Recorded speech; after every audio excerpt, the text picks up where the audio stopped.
Hi, everybody. Hi, so my name is Becca Thiemann. I'm so excited to be here with you guys today. How are you all doing? Y'all good? Awesome. All right, so one of my favorite things that my mom, right there, says all the time is that we are not humans having a divine experience. We are divine beings having a human experience. And when our little gremlin voices over here try to tell us that we're not good enough or we're not loved, like the trick to life and happiness is to listen over here because our divine selves are trying to remind us that we are good enough and we are loved. And so we have to listen to our angel voices. We have to push our gremlin voices away because we don't need them. So, but we are human. We are having a human experience. So sometimes we do listen to our gremlin voices, and we think that the world is against us, and things aren't going the way we want them to, and just everything is like we're mad. And this can result in disconnection and may cause us to be cruel to ourselves and to others around us. But something that Unity teaches is divine order. And divine order means that the mind of God gives us an idea and we give it expression. All right, just sit with that for a minute. The mind of God gives us an idea and we give it expression. That is so true, so true. Because the mind of God works through us, and so everything has to end up being great, right? Like everything has to end up being in the best interest of everyone because God is working through us for that. Also, my favorite thing that Unity has taught me is that we are all one and we are all connected to each other. And we have to be there for each other because we all have the Christ light inside of us. And when I'm talking to you, my Christ light to your Christ light, that's it. That's all that matters right in that moment. It doesn't matter our race, our religion, our social class, how much money we have, nothing, because all that matters in that moment is you and me. Because we are all connected and we all have God inside of us. I recently read a kid's book by Dr. Wayne Dyer that perfectly gave an analogy to the fact that we are all one. He described God as an ocean. And if you fill a bucket of water from the ocean, it's still the ocean, right? Like nothing changed. And he says that each and every person is a bucket of water from the ocean. We are all our separate buckets, but we're all made of the same stuff. We're all one. And I love this analogy so much because I truly believe in it, and I think it's so awesome. So now I'm going to read you guys a book called Old Turtle, written by Douglas Wood and Watercolors by Chang Ki Chi. And I want to read this to you because I really think that it captures the essence of the words "we are one." So, once long ago, yet somehow not so very long, when all the animals and rocks and winds and waters and trees and birds and fish and all the beings of the world could speak and understand one another, there began an argument. It began softly at first, quiet as the first breeze that whispered, "He is a wind who is never still." Quiet as the stone that answered, "He is a great rock that never moves." Gentle as the mountain that rumbled, "God is a snowy peak high above the clouds." And the fish in the ocean that answered, "God is a swimmer in the dark blue depths of the sea." "No," said the star, "God is a twinkling and a shining far, far away." "No," replied the ant, "God is a sound and a smell and a feeling who is very, very close." "God," insisted the antelope, "is a runner, swift and free, who loves to leap and race with the wind." "She is a great tree," murmured the willow, "a part of the world, always growing and always giving." "You are wrong," argued the island. "God is separate and apart." "God is like the shining sun, far above all things," added the blue sky. "No, he is a river who flows through the very heart of things," thundered the waterfall. She is a hunter, roared the lion. God is gentle, chirped the robin. He is powerful, growled the bear. And the argument grew louder and louder and louder until, stop. A new voice spoke. It rumbled loudly like thunder, and it whispered softly like butterfly sneezes. The voice seemed to come from, it seemed to come from Old Turtle. Old Turtle hardly ever said anything, and certainly never argued about God. But now Old Turtle began to speak. God is indeed deep, she said to the fish in the sea, and much higher than high, she told the mountains. He is swift and free as the wind, and still and solid as a great rock, she said to the breezes and stones. She is the life of the world, Turtle said to the willow, always close by, yet beyond the farthest twinkling light. He told the ant and the star. God is gentle and powerful, above all things and within all things. God is all that we dream of and all that we seek, said Old Turtle, all that we come from and all that we can find. God is. Old Turtle had never said so much before. All the beings of the world were surprised and became very quiet. But Old Turtle had one more thing to say. There will soon be a new family of beings in the world, she said. They will be strange and wonderful. They will be reminders of all that God is. They will come in many colors and shapes, with different faces and different ways of speaking. Their thoughts will soar to the stars, but their feet will walk the earth. They will possess many powers. They will be strong yet tender, a message of love from God to the earth, and a prayer from the earth back to God. And the people came.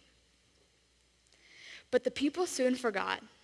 They forgot that they were a message of love and a prayer from the earth, and they began to argue about who knew God and who did not, about where God was and was not, about whether God was or was not. And often the people misused their powers and hurt one another or killed one another. And they hurt the earth, until finally even the forests began to die. And the rivers and the oceans and the plants and the animals and the earth itself. Because the people could not remember who they were or where God was. Until one day there came a voice, like the growling of thunder, but as soft as butterfly sneezes. Please stop. The voice seemed to come from the mountain who rumbled. Sometimes I see God swimming in the dark blue depths of the sea. And from the ocean who sighed, he is often among the snow-capped peaks, reflecting the sun. From the stone who said, I sometimes feel her breath as she blows by. And from the breeze who whispered, I feel his still presence as I dance among the rocks. And the star declared, God is very close. And the island added, his love touches everything. And after a long, lonesome, and scary time, the people listened and began to hear, and to see God in one another and in the beauty of all the earth. And Old Turtle smiled, and so did God. So I encourage everyone here to remember that we are all a message of love from God to the earth and a prayer from the earth back to God, and we are all one. Thank you.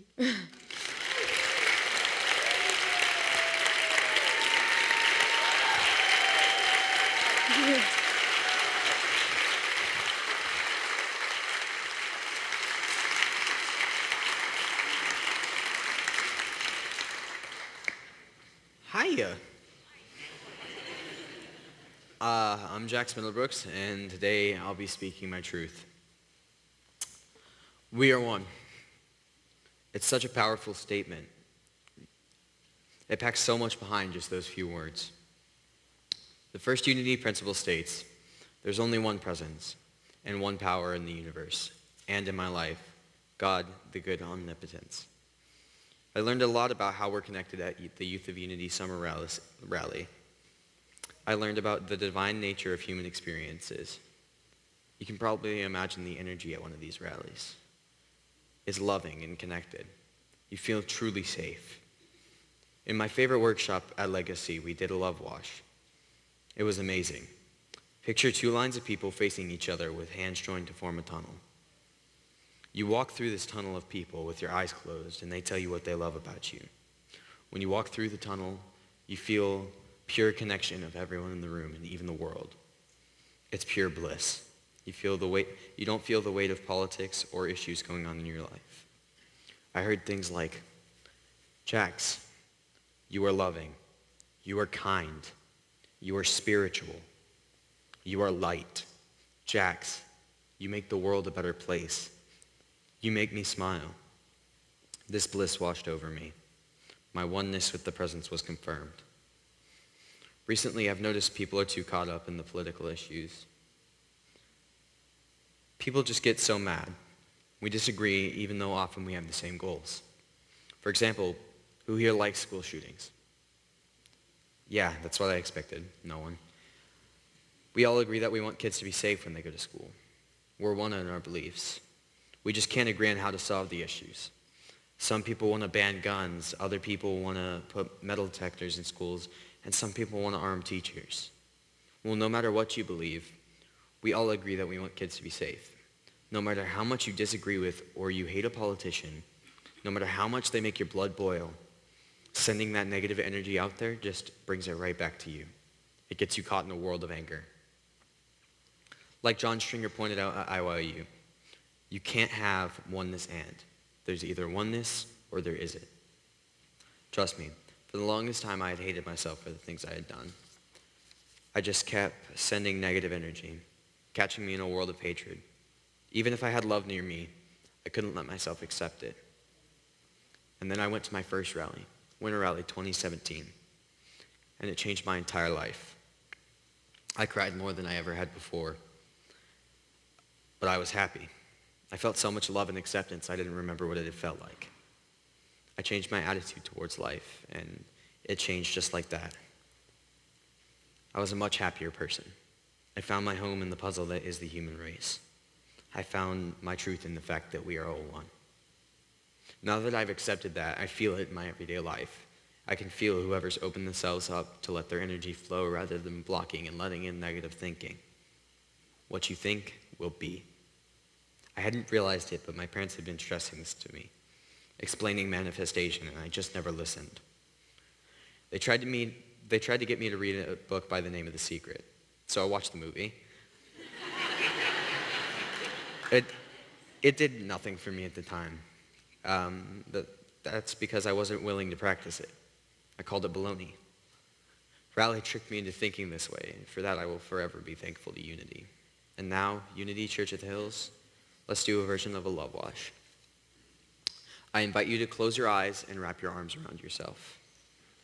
Take a deep, cleansing breath in and sigh it out. Repeat after me. I am loving. I am kind. I am spiritual. I am light.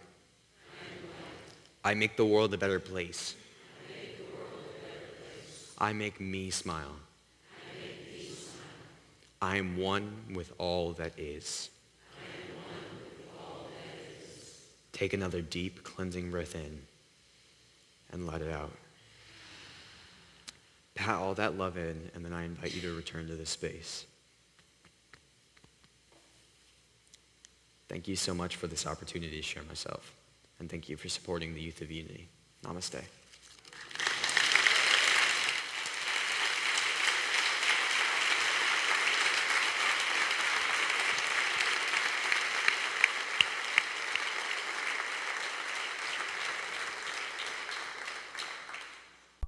Thank you for joining us today. If you like the message, we invite you to like it or share it. And we also want to let you know that we're on Instagram, Twitter, and we'll see you again next Sunday on Facebook at 11:25. We're a New Thought church where lives are transformed, and we welcome you to check us out. Check out our website, unityhills.org. We'll see you next week. Namaste.